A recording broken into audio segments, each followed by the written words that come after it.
Head siphon मेल्सी के मकाम पर दरिया सतलुज में पानी के बहाव में मुसलसल इजाफा। पानी का बहाव 61,041 क्यूसेक तक पहुंच चुका है। मजीद तफसीलात बताएंगे मियां शफीक।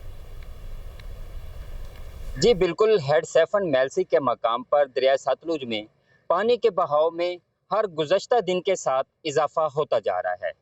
पानी की सतह इस वक्त 61,041 क्यूसेक हो गई है, जबकि एक बड़ा सैलाबी रेला 24 से 48 घंटों में गुजरने का कवी इम्कान है। किसानों के लगाए गए हिफाजती बंद पानी के तेज बहाव की वजह से मुसलसल टूट रहे हैं।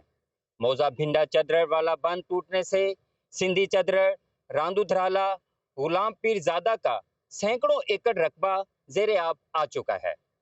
डिप्टी कमिश्नर इमराना तोकीर ने लोगों के इनखला के काम को तेज करने की हिदायत की है।